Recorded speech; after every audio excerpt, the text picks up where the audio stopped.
जय हिंद साथियों, आज के इस क्लास में आप सभी का बहुत बहुत स्वागत है। तो साथियों, आज के इस क्लास में हम लोग ज्योग्राफी का एक नया क्लास स्टार्ट करने वाले हैं, जो कि आज आपका चलेगा प्रैक्टिस सेट नंबर 1। और साथियों, ये क्लास बिल्कुल बेसिक लेवल से स्टार्ट कर रहे हैं, इसलिए आप लोग भी मन लगाकर तैयारी कीजिए। तो चलिए, शाम के 7:30 बज चुके हैं, फटाफट से आप लोग लाइव चैट के साथ जुड़ जाइए। और ये क्लास बिहार पुलिस सिपाही और बिहार पुलिस ड्राइवर दोनों के लिए इम्पोर्टेंट है, तो दोनों ही इस क्लास को देख सकते हैं। तो साथियों, आज का पहला क्वेश्चन देखिए, प्रायद्वीपीय भारत किस जोनल मिट्टी के प्रकार के अंतर्गत आता है? लाल मिट्टी, पीली मिट्टी, काली मिट्टी या फिर डी पुरानी जलोढ़क मिट्टी। चलिए, बहुत ही शानदार क्वेश्चन है। और देखिए साथियों, प्रत्येक स्टूडेंट को नीचे लाइव चैट में या फिर कमेंट बॉक्स में अपना अपना आंसर जरूर बताना है, जिससे कि आप सभी का प्रॉपर तरीके से रिवीजन भी हो सके। तो देखिए, सबसे पहले हम मिट्टी की बात करते हैं। तो भारत के मिट्टी को कितने वर्गों में बांटा गया है, एक क्वेश्चन बनता है। तो याद रखिएगा, भारत के मिट्टी को टोटल 8 वर्गों में बांटा गया है। और 8 वर्गों में से जो मिट्टी भारत में सबसे अधिक पाई जाती है, उस मिट्टी का नाम क्या है? तो जलोढ़ मिट्टी। ठीक है, जलोढ़ मिट्टी भारत में सबसे अधिक पाई जाती है। अब जलोढ़ मिट्टी भी 2 प्रकार की होती है, एक पुरानी जलोढ़ मिट्टी जिसको कहा जाता है बांगर, ठीक है, और दूसरा होता है नई जलोढ़ मिट्टी जिसको कहा जाता है खादर। तो दोनों को ध्यान रखिएगा। अब यहाँ पर क्वेश्चन पूछा गया है कि प्रायद्वीपीय भारत क्या है? तो जैसे कि नीचे साइड का भारत का मैप बनाते हैं, तो सबसे पहले समझते हैं प्रायद्वीप का मतलब क्या होता है। तो जो एरिया 3 ओर से पानी से घिरा होता है उसको प्रायद्वीप कहते हैं। तो भारत का अगर नीचे साइड का अगर मैप देखते हैं, तो इधर क्या है? अरब सागर है, नीचे क्या है? हिंद महासागर है, और इधर आपका क्या है? बंगाल की खाड़ी है। तो भारत का नीचे साइड जो है 3 ओर से जल से घिरा हुआ है, इसलिए बोलते हैं इसको प्रायद्वीपीय भारत। और प्रायद्वीपीय भारत में किस जोनल मिट्टी के प्रकार अंतर्गत आता है प्रायद्वीपीय भारत? तो याद रखिएगा, ये लाल मिट्टी में आता है। तो यहाँ पर ए ऑप्शन आपका सही जवाब है। अब यहाँ से क्वेश्चन बनेगा कि लाल मिट्टी सबसे अधिक किस राज्य में पाई जाती है? तो याद रखिएगा, तमिलनाडु में। कहाँ पर? तमिलनाडु में। काली मिट्टी की बात करें, यहाँ से भी क्वेश्चन बनता है, काली मिट्टी सबसे अधिक कहाँ पाई जाती है? तो महाराष्ट्र के क्षेत्रों में। ठीक है, और काली मिट्टी में सबसे अधिक किसकी खेती होती है? तो कपास की खेती, इसलिए काली मिट्टी को काली कपासी मिट्टी भी बोला जाता है। काली मिट्टी का ही अन्य नाम है रेगुर मिट्टी। ठीक है, रेगुर मिट्टी, इस बात को भी ध्यान रखिएगा। और काली मिट्टी का निर्माण कैसे होता है? तो बेसाल्ट चट्टान के टूटने फूटने से काली मिट्टी का निर्माण होता है, ध्यान रखिएगा। तो जो भी एक्स्ट्रा क्वेश्चन बताते हैं, ये सब कुछ आपको लिखा हुआ नोट्स में मिलेगा। ठीक है, तो यहाँ पर आंसर आपका क्या हो जाएगा? लाल मिट्टी। और देखिए साथियों, जिन्होंने अभी तक बिहार पुलिस 2025 के लिए इस बैच को ज्वाइन नहीं किया है, तो आपके पास अभी भी समय है। आज से आपका ज्योग्राफी का क्लास स्टार्ट हुआ है, और साथियों हम आपको बिल्कुल शुरुआत से तैयारी कराने वाले हैं। तो इस बैच को कैसे ज्वाइन करना है, इसके बारे में जानकारी चाहिए तो आपको क्लास के लास्ट में बताया जाएगा। फिलहाल अभी आप लोग इस व्हाट्सएप नंबर को नोट कर लीजिए, यहाँ पर मैसेज करेंगे तो यहाँ पर भी आपको क्लास के बारे में जानकारी मिल जाएगा। ऑलरेडी बहुत सारे बच्चों ने कोर्स को ले रखा है, तो आप लोग पीछे मत रहिए। चलिए आगे बढ़ते। क्वेश्चन नंबर 2, भारत में प्रवाल भित्तियां जिसको कहते हैं कोरल रीफ, ये कहाँ पाई जाती है? और फिर से रिपीट कर देते हैं प्रश्न के साथ। हम आपको जो भी एक्स्ट्रा क्वेश्चन बताते हैं, आपको लिखने की ज़रूरत नहीं है, ये सारा नोट्स में आपको लिखा हुआ मिल जाएगा इसी बैच में। ठीक है, तो देखिए, प्रवाल भित्ति को क्या कहते हैं? Coral reef. और इसका अन्य नाम क्या है? तो इसको बोलते हैं मूंगा। ठीक है, प्रवाल को कोरल भी कहा जाता है और मूंगा भी कहा जाता है। तो इसको सही कर लीजिए। प्रवाल भित्तियां भारत में जो है, जैसे कि ये प्रायद्वीपीय भारत का क्षेत्र है, ठीक है, तो इधर क्या है? अरब सागर। तो अरब सागर में जितने भी द्वीप है, उसका निर्माण अक्सर प्रवाल भित्ति से हुआ है। तो अरब सागर में जैसे आपका लक्षद्वीप है, मालदीव है, तो यहाँ पर सही कर लीजिए, इसका आंसर जो हो जाएगा लक्षद्वीप। आगे अभी इस टाइप का क्वेश्चन आने वाला है, तो वहाँ पर आपको समझ में आ जाएगा। इतना आपको ध्यान रखना है, अरब सागर में बने द्वीप जो है वो कोरल द्वीप यानी कि प्रवाल भित्तियों से बने हैं। इधर आपका अरब सागर है, इधर क्या है? बंगाल खाड़ी, और नीचे क्या है? हिंद महासागर। आगे देखिए, भारत में हरित क्रांति के जनक कौन थे? और जैसे ही क्लास खत्म होगा इसका पूरा पीडीएफ आपको आंसर के साथ इसी बैच में मिल जाएगा, ठीक है। अब देखिए, हरित क्रांति की बात करें तो सबसे पहला क्वेश्चन यही बनता है कि भारत में हरित क्रांति की शुरुआत कब होती है? तो याद रखिएगा 1966-67 में। भारत में हरित क्रांति के जनक कौन है? तो डॉक्टर MS स्वामीनाथन भारत में हरित क्रांति के जनक है। अच्छा, विश्व में हरित क्रांति के जनक पूछे कौन है? तो नॉर्मन बोरलॉग, यहाँ पर लिख देते हैं, नॉर्मन बोरलॉग विश्व में हरित क्रांति के जनक है। तो बोरलॉग से क्वेश्चन बनता है कि बोरलॉग पुरस्कार किस क्षेत्र में दिया जाता है? तो कृषि के क्षेत्र में बोरलॉग पुरस्कार दिया जाता है। अच्छा, हरित क्रांति जो है इस शब्द को किसने दिया था? तो याद रखिएगा विलियम गॉड ने। विलियम गॉड ने हरित क्रांति शब्द को दिया था। अच्छा, श्वेत क्रांति पूछे किससे संबंधित है? तो श्वेत क्रांति जो है दुग्ध उत्पादन से संबंधित है और हरित क्रांति जो है ये खाद्यान्न उत्पादन से संबंधित है। अगला क्वेश्चन देखिए, गिर का वन शेरों के लिए प्रसिद्ध है, ठीक है, तो यह किस राज्य में अवस्थित है? साथियों, बिल्कुल बेसिक लेवल से क्लास को स्टार्ट किए हैं, इसलिए आप लोग भी मन लगाकर तैयारी कीजिए। और जो भी साथी बिहार पुलिस 2025 के लिए अभी तक तैयारी को स्टार्ट नहीं किया है तो आप लोग बहुत बड़ी गलती कर रहे हैं। आप लोग अभी से तैयारी में लग जाइए, क्योंकि अगर वैकेंसी एक बार आ जाएगा तो आपके पास फिर तैयारी करने के लिए बिल्कुल भी समय नहीं मिलेगा। इसलिए आप लोग अभी से तैयारी में लग जाइए। 2025 में जो बिहार पुलिस में वैकेंसी आएगा लगभग 20,000 पदों के आसपास है, तो इस बार आपको चूकना नहीं है, जमकर तैयारी कीजिए। तो देखिए, गिर का वन जो है ये शेरों के लिए प्रसिद्ध है और ये गुजरात में स्थित है।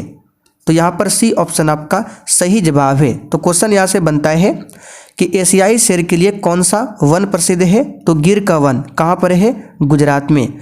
अगर आपसे पूछे जंगली गधा के लिए कौन सा अभ्यारण्य है? तो कच्छ का रण जंगली गधा के लिए प्रसिद्ध है, ठीक है। दूसरा क्वेश्चन बनता है, बंगाल रॉयल टाइगर कहाँ पाया जाता है? तो याद रखिएगा सुंदरवन में। जो भी एक्स्ट्रा क्वेश्चन बताते हैं बस आपको ध्यान से सुनना है, बाकी सब कुछ आपको लिखा हुआ मिलेगा। तो बंगाल रॉयल टाइगर कहाँ पे पाया जाता है? सुंदरवन में।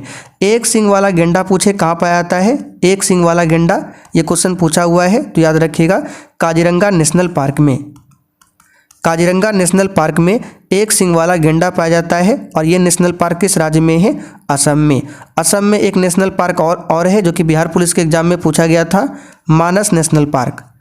तो अगर आपसे पूछे बताइए मानस नेशनल पार्क कहाँ पर है? तो ये भी असम में है। काजीरंगा भी कहाँ पर है? असम में। अच्छा, अगर आपसे पूछे हाथी के लिए प्रसिद्ध अभ्यारण्य कौन सा है? तो याद रखिएगा पेरियार अभ्यारण्य जो कि केरल में है, यह हाथी के लिए प्रसिद्ध है। मगरमच्छ के लिए कौन सा प्रसिद्ध है? तो भितरकनिका जो कि उड़ीसा में है, भितरकनिका, ठीक है। उड़ीसा में कौन कौन सा है जो कि अक्सर एग्जाम में आता है? तो भितरकनिका, सिमलीपाल, नंदनकानन। भितरकनिका, सिमलीपाल, नंदनकानन उड़ीसा में है। और नंदनकानन जो है सफ़ेद बाघ के लिए प्रसिद्ध है। याद रखिएगा नंदनकानन राष्ट्रीय अभ्यारण्य कहाँ पर है? उड़ीसा में। और किस लिए प्रसिद्ध है? सफ़ेद बाघ के लिए। अगर आपसे पूछे विदेशी पक्षी के लिए कौन सा अभ्यारण्य है? तो घाना पक्षी अभ्यारण्य, इसी को कहा जाता है केवलादेव अभ्यारण्य जो कि राजस्थान में है और विदेशी पक्षी के लिए प्रसिद्ध है। तो सब क्वेश्चन आपको ध्यान रखना है। साइलेंट वैली या मूक घाटी किस राज्य में अवस्थित है?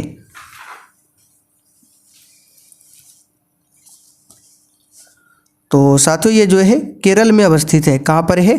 केरल में। तो साइलेंट वैली पूछे केरल में। अगर आपसे पूछे फूलों की घाटी कहाँ पर है? फूलों की घाटी, तो याद रखिएगा फूलों की घाटी है उत्तराखंड में। कहाँ पर है?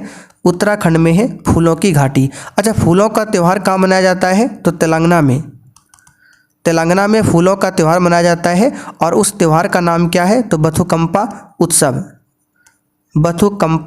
तो आपसे पूछेगा कि बथुकम्पा उत्सव क्या है? तो याद रखिएगा फूलों का त्यौहार कहाँ मनाया जाता है? तो तेलंगाना में।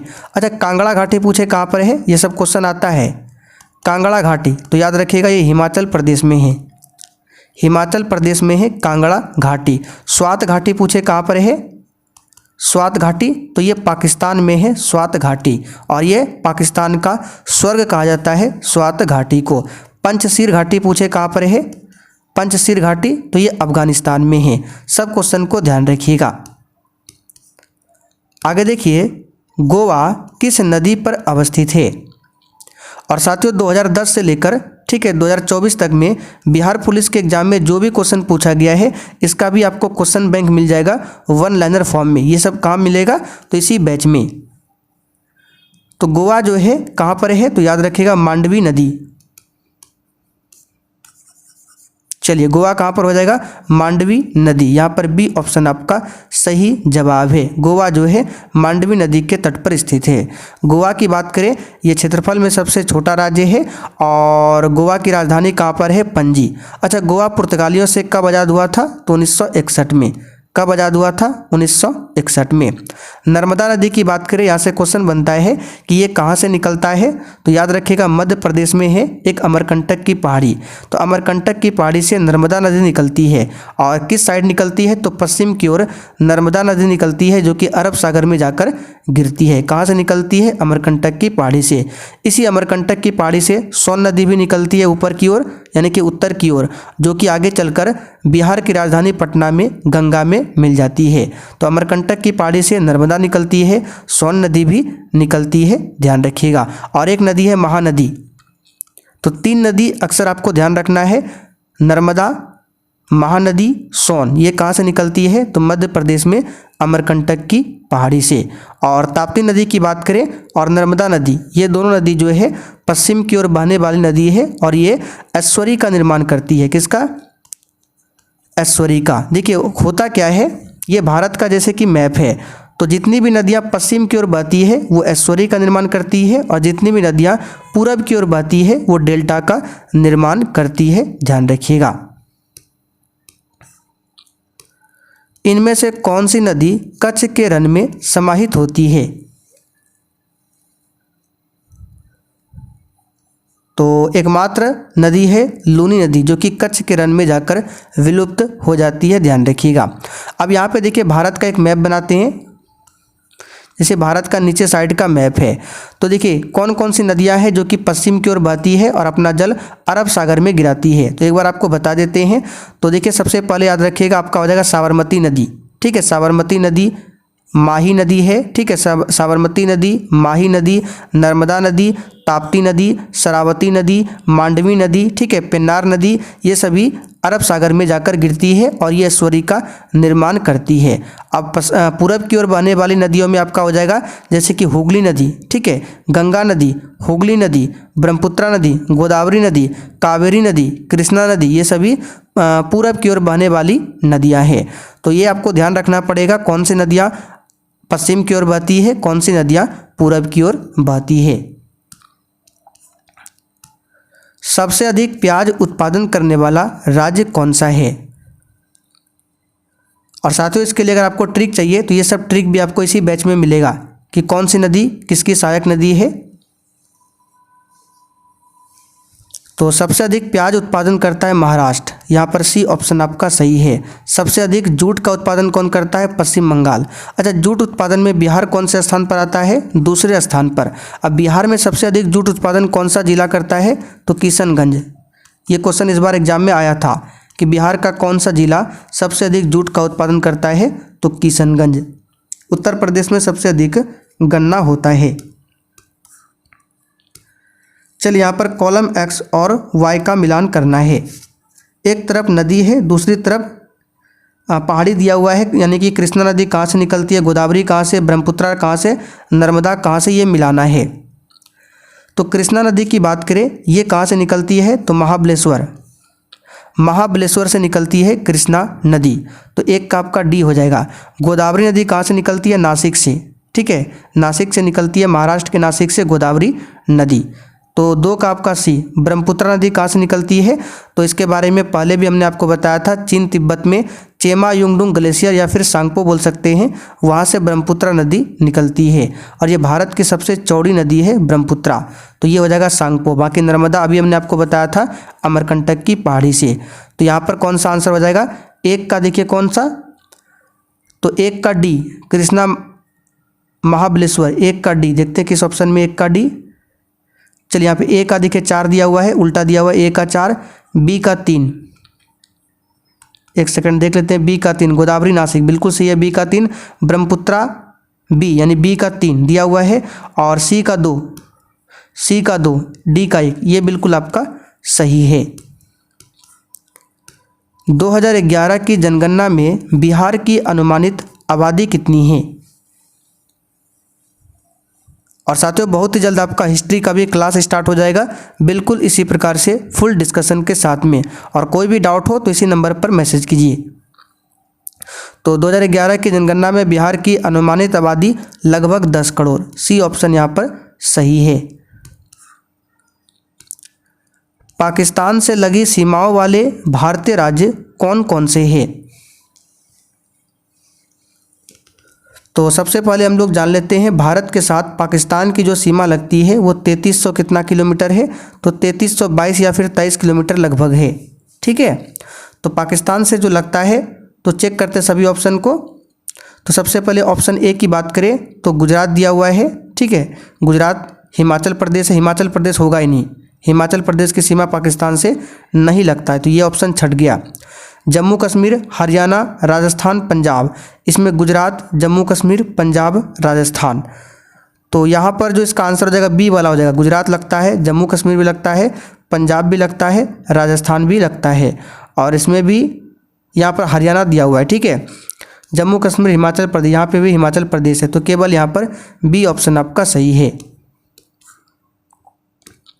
1982 में अंटार्कटिका जाने वाले प्रथम वैज्ञानिक दल का नेतृत्व किसने किया था?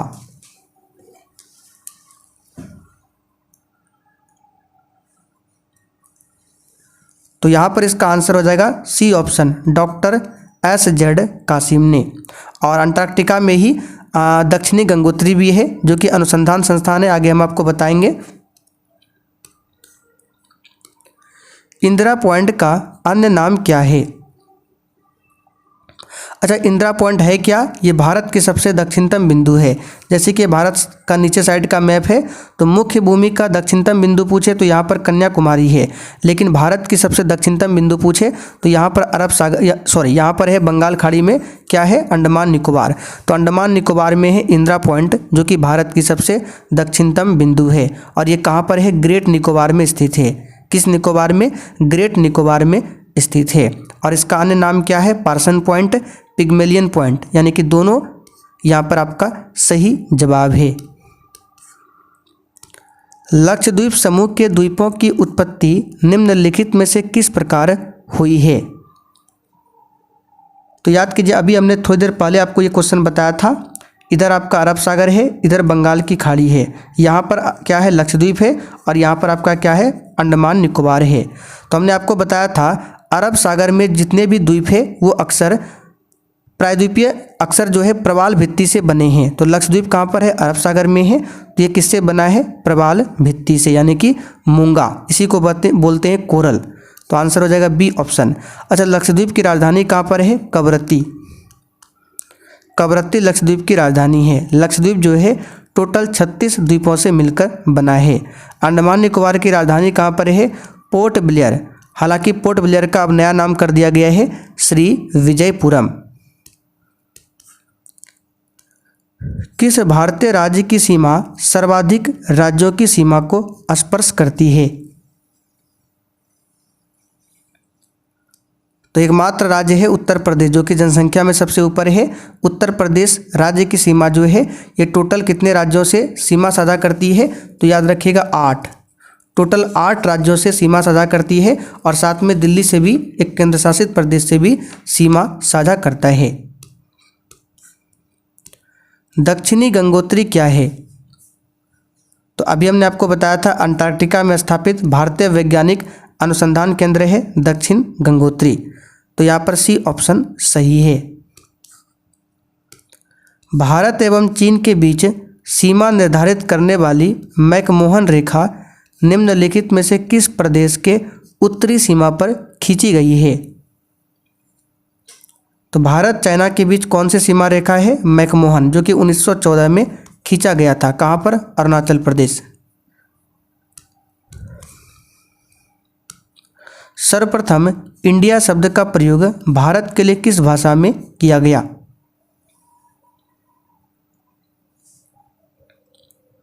तो सर्वप्रथम इंडिया शब्द का प्रयोग भारत के लिए किस भाषा में किया गया? ग्रीक भाषा में। अगला क्वेश्चन देखिए, निम्नलिखित में से कौन सा देशांतर भारत की मानक मध्याह्न रेखा है? चलिए बताइए 19 के लिए आंसर क्या होगा? नॉर्मल सा क्वेश्चन है। 82.5 डिग्री पूर्व जो है ये भारत की मानक मध्याह्न रेखा है, जो कि भारत के 5 राज्यों से होकर गुजरती है। उसको आगे हम लोग कवर करेंगे। आगे देखिए क्वेश्चन 20, भारत का दूर दक्षिणी भाग की भूमध्य रेखा से दूरी कितनी है? आइए इस क्वेश्चन को समझाते हैं। जैसे कि ये पृथ्वी है, ठीक है, ये क्या है? आपका पृथ्वी है, और बीच में एक लाइन खींचते हैं हम लोग।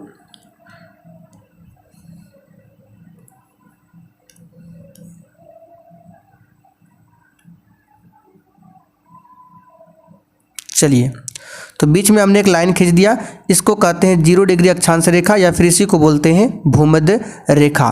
फिर से एक लाइन इधर से काटते हैं। तो पृथ्वी को हमने 4 भागों में बांट दिया, और भारत का लोकेशन कहाँ पर है? भारत हमारा कुछ इस प्रकार से यहाँ पर है।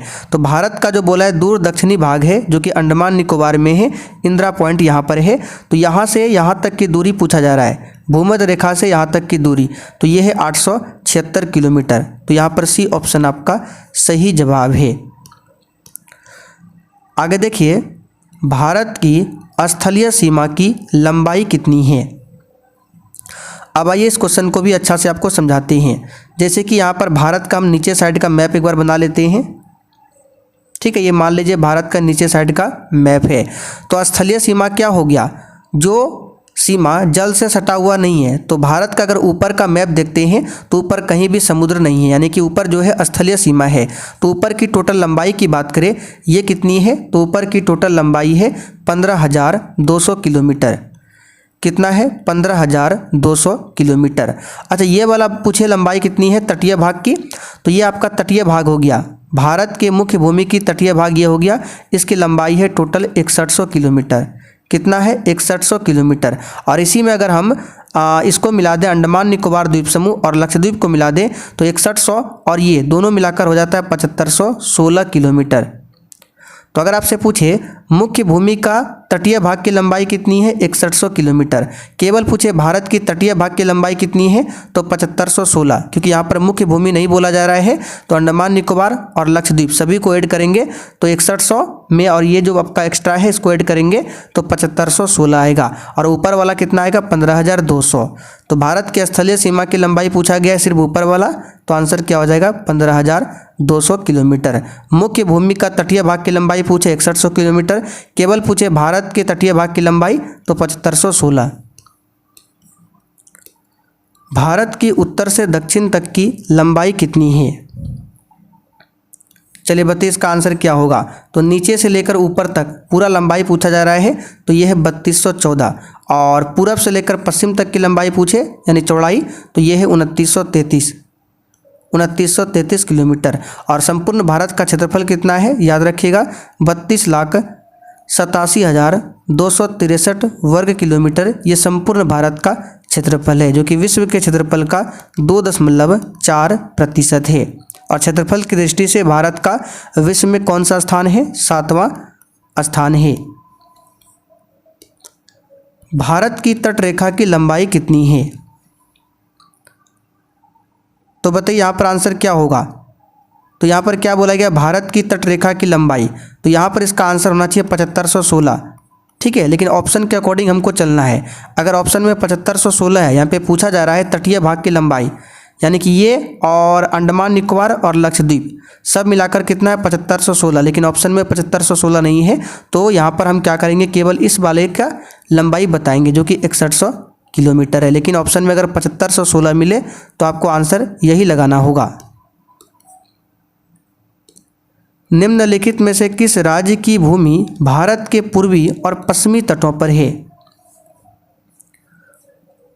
तो एकमात्र केंद्र शासित प्रदेश है पांडिचेरी, जिसका क्षेत्र जो है 3 अलग अलग राज्यों में है। ठीक है, तो जैसे कि भारत का नीचे साइड का मैप बनाते हैं तो पांडिचेरी का एक हिस्सा जो है केरल में पड़ता है। ठीक है, यहाँ पर दूसरा हिस्सा तमिलनाडु में पड़ता है, तीसरा हिस्सा आंध्र प्रदेश में पड़ता है। तो जो हिस्सा केरल में पड़ता है वो आपका पश्चिमी हो गया, और जो हिस्सा तमिलनाडु और आपका आंध्र प्रदेश में पड़ता है ये आपका हो गया पूर्वी भाग। तो यहाँ पर बोला गया पूर्वी और पश्चिमी, तो केरल वाला इलाका पश्चिमी और तमिलनाडु आंध्र प्रदेश वाला पश्चिमी। ठीक है, ये पश्चिमी और ये पूर्वी।